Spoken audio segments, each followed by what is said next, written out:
Hola, hola a todos, ¿cómo están? Bueno, espero que se encuentren muy bien. Vamos a conversar un poquitito hoy de cómo es que se realiza el control del paciente anticoagulado, dado que ustedes en lo que es la policlínica van a tener muchos de estos pacientes y tenemos que entender qué tipo de prueba se le hace, para qué funciona, qué es el INR. Eso es lo que vamos a intentar desarrollar un poquitito hoy. Como siempre, esta es la hoja de ruta y como vamos a tener que hablar del paciente anticoagulado y vamos a tener que hablar de los anticoagulantes, tenemos que hacer un recuerdo de lo que es la cacada de la coagulación muy brevemente porque eventualmente ustedes lo verán en hematología. Si ustedes recuerdan bien, teníamos una vía extrínseca y una vía intrínseca. La vía extrínseca se denomina vía extrínseca porque quien gatilla, si se quiere, la cascada de la coagulación por esta vía es el factor tisular que está fuera de lo que son los vasos sanguíneos. Entonces, este factor tisular se va a unir al factor 7 para después desencadenar todo lo que vamos a ver. Esta vía extrínseca nosotros la medimos en el laboratorio midiendo lo que denominamos, y vamos a profundizar un poquitito ahora, lo que es el tiempo de protrombina. Esta vía extrínseca en un momento, este factor 7 de factor tisular, empieza a activar lo que es factor 10. Este factor 10 se va a unir con el factor 5 y en presencia de calcio y fosfolípidos van a formar un complejo que se llama complejo protrombinasa, que justamente va a cortar la protrombina y la trombina. Esta pequeña concentración de trombina va a gatillar que se active más factor 5, que se active más factor 8 y que se active más factor 9. Entonces estaríamos estimulando lo que es la vía intrínseca, que la vamos a medir nosotros en el laboratorio con el APTT, y ustedes ven que acá las dos vías de alguna manera tienen un cuello de botella en una vía final común que es activar más 10 para que esto de alguna manera genere un bucle y pueda en definitiva llegar a transformarse más protrombina en trombina para que en definitiva la trombina pueda convertir el fibrinógeno en fibrina y poder formar así lo que es el coágulo cuando hay un vaso sanguíneo que se rompió. El paciente anticoagulado va a estar consumiendo alguno de estos fármacos acá, que la idea es desarrollarlos a todos para ver en qué parte de esta cascada de la coagulación de alguna manera está interfiriendo con la coagulación, por eso está anticoagulado, y vamos a estudiar cuáles son los métodos que nosotros tenemos en el laboratorio para dosificar o para cuantificar cómo es la anticoagulación de este paciente. Para ello, nosotros tenemos que previamente, antes de realizar los estudios en los analizadores, tenemos diferentes variables preanalíticas que tenemos que asegurar que se cumplan. Esto ya también ya lo hemos visto. Primero que nada, la solicitud. Esta orden también ya la sabemos de memoria. Yo debo saber específicamente que la persona que tengo enfrente tiene el mismo apellido que dice la boleta, porque si no estaríamos dando el resultado a una persona que no tiene nada que ver. Después tenemos que también en el tema de la preparación está bueno preguntar qué tipo de fármaco está consumiendo, cuál es la dosis, si ese día puntualmente lo consumió.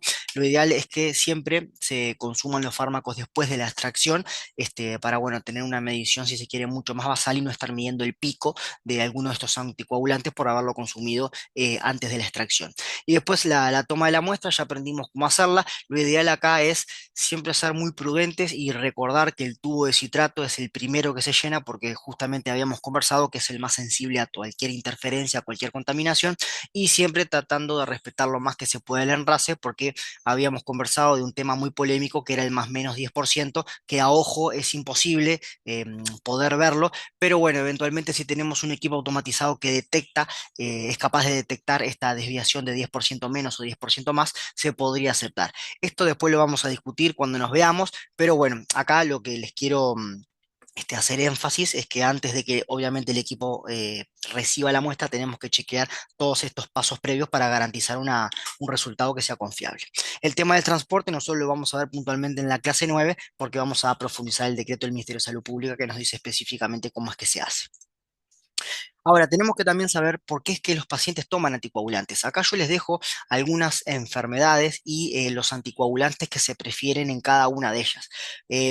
Que se prefiere un anticoagulante sobre otro es porque hay estudios atrás que avalan con un gran número de personas, con un N muy grande, avalan que ese anticoagulante es mejor para ese tipo de enfermedad y no otro. Entonces nosotros lo que vamos a intentar profundizar acá específicamente es la warfarina y la heparina de bajo peso molecular, pero vamos a hablar dos palabras de estos dos anticoagulantes también, que los pueden ver como datos clínicos, los pueden leer en historias clínicas también. En caso de la warfarina, tenemos que saber que es un antagonista de lo que es la vitamina K, entonces podemos ya más o menos intuir que la vitamina K tiene que ver con alguno de los factores. Cuando se sintetizan los factores, primero que nada se sintetizan como factores no funcionales y pasan a ser funcionales gracias a que haya una enzima que se llama glutamil carboxilasa, que justamente carboxila una parte de la cadena de este factor no funcional para volverlo funcional. Básicamente, esta carboxilación que hace esta enzima en este factor no funcional para volverlo funcional le da como una especificidad muy importante por el calcio. Y se acuerdan que en la cascada de la coagulación teníamos como, si se quiere, tres pilares: lo que son los factores, lo que es las plaquetas y lo que es el calcio. Bueno, la glutamil carboxilasa le confiere funcionalidad a estos factores cuando los carboxila y le da esa afinidad por el calcio.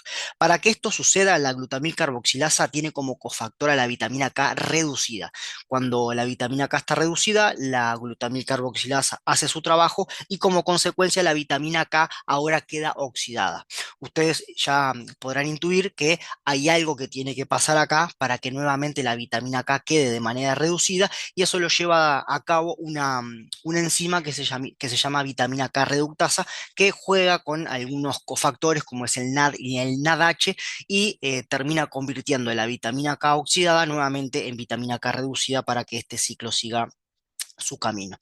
Los factores que nosotros conocemos que son vitamina K dependientes son 2, 7, 9 y 10. Una nemotecnia a mí me sirvió mucho, es 27.910. Y después tenemos otros factores como son las proteínas C y proteína S, que de alguna manera son anticoagulantes fisiológicos.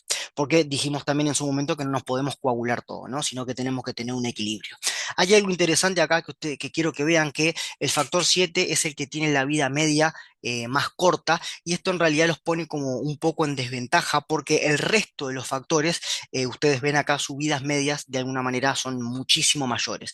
Entonces el factor 7 cuando lo vemos en proporción comparado con el resto parece que siempre está en menos, pero no es que esté el menos en el tema de cantidad de moléculas que se pueden llegar a sintetizar, sino que está el menos proporcionalmente porque justamente tiene una vida media menor, se hace un clearance mucho mayor, entonces pareciera que está el menos. Entonces acá les traigo un ejemplo muy tonto porque justamente acá les quiero mostrar que imaginemos que tenemos 10 moléculas de vitamina K reductasa. Le digo tonto porque en realidad claramente no tenemos 10 moléculas, pero es simplemente a modo de ejemplo. Esta vitamina K reductasa va a hacer su trabajo para que de alguna manera la glutamil carboxilasa pueda utilizar la vitamina K y estos factores no funcionales volverlos funcionales para crear los factores 7. ¿Tá? Acá dibujé 10 vitamina K reductasa y 10 factores 7. No es que esto sea proporcional, insisto con esto, es por un tema de ejemplo nomás. ¿Qué es lo que sucede? Cuando pasan las 6 horas, en realidad esto se reduce a la mitad. Entonces no nos quedamos con 10 factores 7, sino que en realidad esto se reduce a la mitad y después de un cierto tiempo estos factores 7, como se siguen de alguna manera sintetizando, vuelven nuevamente a ser 10. ¿Tá? Pero lo que quiero ver es que en realidad tenemos 10, pero al tener una vida media muy corta, pareciera que siempre estamos en menos. Esto, si nosotros a su vez consumimos warfarina, esta vitamina K reductasa queda inhibida, justamente esta es la función de la warfarina, haciendo que de alguna manera yo tenga menos vitamina K reducida, porque lógicamente no voy a tener las 10 moléculas, sino que voy a tener menos. Al tener menos moléculas, de alguna manera voy a generar menos vitamina K reducida y la glutamil carboxilasa va a tener menos cofactor para justamente formar los factores 7. Esto como consecuencia se traduce a que justamente tengo menos factor 7 y a su vez tengo el clearance. Entonces, en vez de jugar con 5 jugadores, empiezo a jugar con 3. ¿Para qué es toda esta perolata? Bueno, primero que nada para entender lo que se viene, pero lo que quiero que se queden con esto es que la warfarina en realidad no me deja los factores a cero, sino que de alguna manera me disminuye la cantidad de factores funcionales. Si nosotros pudiéramos medir la cantidad de factores no funcionales, son muchísimo mayor, pero claramente no nos sirven de nada porque me falta la unión al calcio que me la da la glutamil carboxilasa cuando la vitamina K está reducida, que en este caso tenemos mucho menos concentración porque la warfarina me inhibe a la enzima que justamente me regenera vitamina K reducida. Entonces, los factores funcionales, nosotros tenemos factores funcionales, no es que tomarle el anticoagulante haga que yo tenga menos factor, no, que tenga cero factor funcional, sino que en realidad tengo menos factor funcional. Cuanto más dosis de warfarina yo consuma, uno lo puede pensar como que justamente tiene menos factores funcionales, pero nunca llega a cero. Esta explicación viene porque lo siguiente, ¿Qué es lo que sucede? A las 6 horas, como es la vida media de lo que es el factor 7, a las 6 horas el factor 7 se vuelve a la mitad. Entonces, ¿qué pasa? Cuando uno ve los otros factores vitamino K dependientes, claramente están en una proporción mucho mayor con respecto al factor 7. ¿Por qué? Porque tienen tiempos, tienen clearance, si se quiere, tienen vidas medias mucho más largas. Entonces, claro, cuando uno lo ve en proporción, y a su vez el paciente toma warfarina, tenemos menos factor 7 que lo normal y a su vez vamos a tener también menos factores vitamina K dependientes. Pero cuando ustedes comparan la cantidad de factor 7 que me queda después de consumir warfarina es ínfimamente menor que lo que me queda de factor 2, que lo que me queda de factor 9 y lo que me queda de factor 10 después de haber consumido warfarina. Esto viene a colación de lo siguiente que les voy a explicar ahora. ¿Qué es lo que sucede? Acá tenemos la cascada de la coagulación que vimos en la primera diapo. La warfarina viene al 2, al 7, al 9 y al 10. ¿Qué es lo que sucede? Nosotros tenemos el factor 7 mínimamente reducido por su vida media y a su vez porque la warfarina de alguna manera hace que se sinteticen menos. Cuando yo de alguna manera eh, realizo lo que es el tiempo de protrombina, viene por esta vía. Entonces, ¿qué es lo que sucede? El factor 10 los tengo disminuido, el factor 2 lo tengo disminuido, pero en realidad el tiempo de protrombina se alarga un montón porque el factor 7 está súper disminuido. Es por eso que de alguna manera me alarga el tiempo de protrombina. Ustedes me podrán preguntar, bueno, pero si tengo el factor 10, que es vía final común, o sea, si yo acá tengo el cuello de botella, y a su vez tengo el factor 9, que es vitamina K dependiente, ¿por qué de alguna manera tampoco no se me altera la PTT? Porque la PTT, cuando uno tiene un INR, que ahora vamos a hablar del INR, pero es el valor de referencia que se busca para pacientes anticoagulados con warfarina, con un INR de 2 y 3 factores, el APT, con un INR de entre 2 y 3, estos factores, si bien están disminuidos, porque justamente es la función de la warfarina, de alguna manera siguen estando en una concentración bastante importante que en realidad a la PTT no le mueve mucho la aguja. Es decir, si bien el factor 9 está menos concentración que lo normal, el 10 está en menos concentración que lo normal y el 2 está en menos concentración de lo normal, en la gran sumatoria aún siguen teniendo una concentración bastante importante como para no alterar los tiempos de la PTT. Es por eso, y esta es la explicación de por qué la warfarina, si se quiere, altera muchísimo más lo que es el tiempo de protrombina que la PTT. Entonces vamos a tener que definir lo que es el tiempo de protrombina. Insisto, esto lo van a ver en hemato, pero bueno, les levanto un centro para que vayan viendo de qué va la cosa. Es una definición, es el tiempo que demora el plasma citratado en coagular después de agregarle a esa muestra una mezcla de tromboplastina, que ahora vamos a ver lo que es la tromboplastina, pero es un reactivo, y este reactivo tiene fosfolípidos y factor tisular. Y además se le agrega cloruro de calcio a lo que es este plasma citratado. Y esto tiene sentido porque, claro, nosotros sabemos que el factor tisular está fuera de los vasos sanguíneos, claramente en el tubo no está, pero lo interesante es que la tromboplastina me lo aporta. Los fosfolípidos también me lo aporta la tromboplastina, están también en la sangre, pero acá estoy in vitro. Los lípidos son fundamentales porque me aumenta la superficie de ensamblaje de estos factores. Y a su vez le agrego calcio, que dijimos que el calcio es fundamental para la coagulación, que el citrato me lo deja fuera de juego. En lo que estoy haciendo en realidad, lo que hace el analizador es de alguna manera a este plasma citratado, darle lo que necesita para que pueda coagular y de alguna manera nosotros medir los tiempos. Entonces, el resultado del tiempo de protrombina para los pacientes que toman warfarina se expresa en lo que es INR. ¿Por qué no se expresa en segundos? Porque uno podría decir, bueno, ¿cuántos segundos tiene? Y bueno, tiene 25 segundos, pero en realidad en pacientes anticoagulados no se utilizan los segundos porque se veía lo siguiente. Imagínense que este es el tubo de un paciente anticoagulado y iba a hacerse el tiempo de protombina en segundos a un laboratorio, llamémosle laboratorio 1, donde tenía una tromboplastina que era la mejor tromboplastina que había en el mercado. Vamos a pensarlo así, después les voy a explicar bien por qué. Entonces, acá obteníamos 18 segundos. Sabemos que el tiempo de protrombina normal más o menos anda entre 11 y 13. En pacientes anticoagulados, claramente esto se alarga. Entonces, esta tromboplastina con una sensibilidad importante me mostraba que claramente el paciente estaba anticoagulado.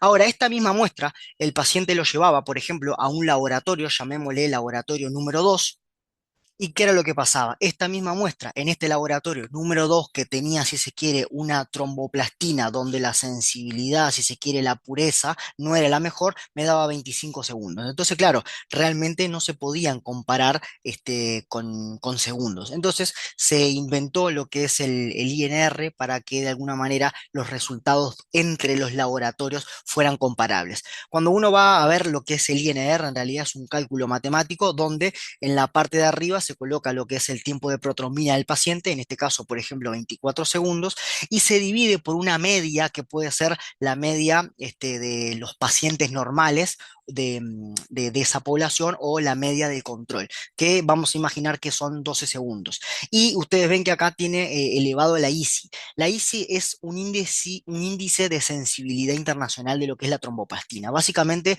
la OMS tiene una tromboplastina con una pureza y con una sensibilidad a los cuales los fabricantes tienen que llegar a parecerse lo más que se pueda. Cuanto más se parezcan a la tromboplastina de la OMS, decimos que la sensibilidad es de 1. Si tienen algunas diferencias, de alguna manera este ISI va subiendo. En vez de ser 1, va a ser, por ejemplo, 1.4, 1.5. Entonces, de alguna manera, esta fórmula a nosotros nos permitía que todos los laboratorios abren el mismo idioma y los resultados sean comparables. En este caso, imaginemos que la tromboplastina que nosotros estamos utilizando tiene un índice de sensibilidad de 1. Esto implica que la tromboplastina que estamos utilizando es muy pura, con mucha sensibilidad que se acerca a lo que es el patrón de la OMS. Cuando uno hace esta división, simplemente decimos que el paciente tiene un INR de 2. Si nosotros hacemos esto mismo con el laboratorio 1 y con el laboratorio 2 y hacemos los cálculos, vamos a ver que frente a lo que es la misma media, pero lo único que se diferencia es la sensibilidad de la tromboplastina, cuando uno coloca esto en segundos, el INR de un laboratorio nos da 2 y del otro también nos da 2. Es por eso que son como mucho más comparables. No es lo mismo comparar 24 segundos contra 17 que comparar un INR de 2 de acá que con un INR de 2 de acá. Entonces, este es el en suma de por qué es que se empezó a utilizar el INR como un parámetro para lo que es el paciente anticoagulado. Solamente para los pacientes anticoagulados se utiliza lo que es el INR. Así es como lo van a haber pedido en la policlínica ustedes, TDP, que es tiempo de protrombina con INR, o puede venir tiempo de protrombina, o puede venir INR solo. Son las diferentes maneras que ustedes lo van a ver. Bien. Dos palabras de lo que son los anticoagulantes orales directos. Eh, Tienen la particularidad de que nosotros no lo vamos a monitorizar porque tiene una farmacocinética y una farmacodinámica que ya es muy conocida y no es tan variable como la warfarina, que sí la tenemos que estar monitorizando con el INR. Entonces, de los anticoagulantes orales directos tenemos aquellos que van a ir a inhibir el factor 10 activado, como es el rivaroxaban, endoxaban y apixaban, y por otro lado tenemos el dabigatran. Acá cuando le muestro la cascada de la coagulación es simplemente para que ustedes vean que el rivaroxaban, endoxaban y apixaban vienen a inhibir el factor 10. Acá una mnemotecnia que obviamente resalta es que ya la misma palabra rivaroxaban, endoxaban y apixaban tiene la X del 10, ¿no? Y aún mejor tienen la A que es de factor 10 activado, es lo que termina inhibiendo. Y el dabigatran arranca con la D y nos pone en la pista de que va a ir contra el factor 2, contra lo que es la trombina, va a inhibir a la trombina, el factor 2 activado. Esto es lo que vamos a hablar de estos anticoagulantes. No tienen una prueba específica de laboratorio donde se puedan monitorizar porque justamente, como les comentaba, tienen una farmacocinética conocida y predecible. De la heparina no fraccionada y la heparina bajo peso molecular, sí tenemos que hablar que son dos heparinas distintas, molecularmente son distintas. Acá ustedes ven que la heparina no fraccionada tiene esta longitud en su composición y dijimos que la heparina potencia la acción de la antitrombina. Entonces ustedes ven que acá abraza a lo que es la antitrombina, la heparina abraza a lo que es la antitrombina para de alguna manera inhibir a la trombina. Entonces, lo que hace la heparina no fraccionada es, de alguna manera, inhibir a lo que es la trombina, potenciando la acción de la antitrombina. Pero a su vez, ustedes ven que también puede ir a inhibir directamente al factor 10 activado. Entonces, la heparina no fraccionada me inhibe al factor 2 activado y al factor 10. La heparina de bajo peso molecular es más corta, por eso es de bajo peso molecular, porque justamente se le saca una serie de componentes que hace que sea más corta, por ende pese menos, si se quiere, lo podemos ver así. Entonces, claro, la heparina en este sentido... le da para sí unirse a lo que es solamente el factor 10 activado. Vieron que no le da la cadena para de alguna manera unir a lo que es la trombina. ¿Tá? Sí se va a unir a lo que es la antitrombina, pero solamente para inhibir a lo que es el factor 10 activado. Pero insisto con esto, vieron acá ustedes que esta heparina no fraccionada envuelve en este sentido a lo que es la antitrombina para el factor 10 activado y en este sentido envuelve para inhibir a lo que es la trombina. Bueno, acá ustedes ven que la cadena es mucho más corta, no le da para pegar la vuelta, por ende decimos que la heparina no fraccionada solamente inhibe el factor 10 de la coagulación. Estas dos heparinas muchas veces se solicitan en el laboratorio lo que es el estudio anti-10 para justamente ver qué cantidad de heparina tenemos en la sangre. Acá simplemente lo que se hace es al plasma citratado lo que se le agrega es una gran cantidad de factor 10 activado y de alguna manera la heparina no fraccionada y la heparina bajo peso molecular van a ir contra ese factor 10 activado que yo le agregué. Entonces lo van a inhibir. Ese factor 10 que queda sin inhibir de alguna manera genera un color y ese color es inversamente proporcional a la cantidad de heparina que yo tengo en lo que es la muestra. Bueno, esto es un poquito más de lo mismo. Esto, por supuesto, ustedes lo van a profundizar cuando lo vean en hematología, pero bueno, por lo menos ya vayan sabiendo algo. Lo que tiene que ver con los métodos in vitro, además de lo que es el tiempo de protrombina y lo que puede ser el anti-10.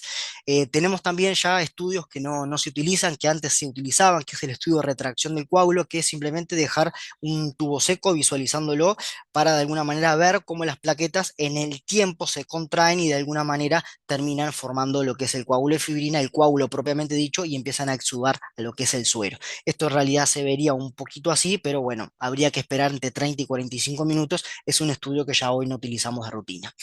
En cuanto a los métodos in vivo, se entiende como in vivo aquellos que se realizan sobre el paciente mismo. Esto ya no se usa, pero bueno, estaba en el temario y hay que dárselos. Hay un método que se llamaba método de IBI que consistía acá en ligar el antebrazo del paciente con un manguito y en lo que es la cara anterior, acá en lo que es el antebrazo, se hacía como una incisión de 1 centímetro de largo y 1 milímetro de profundidad, que claramente está muy poco estandarizado porque, bueno, capaz que si le hago en vez de 1 centímetro, 2 centímetros, claramente va a sangrar más. Y acá lo que se estudiaba era cuánto demoraba el sangrado en cesar. Entonces, lógicamente, va a ir de la mano de la lesión que yo le haga al paciente. Como no tenía ni sensibilidad ni especificidad, claramente no se usa más.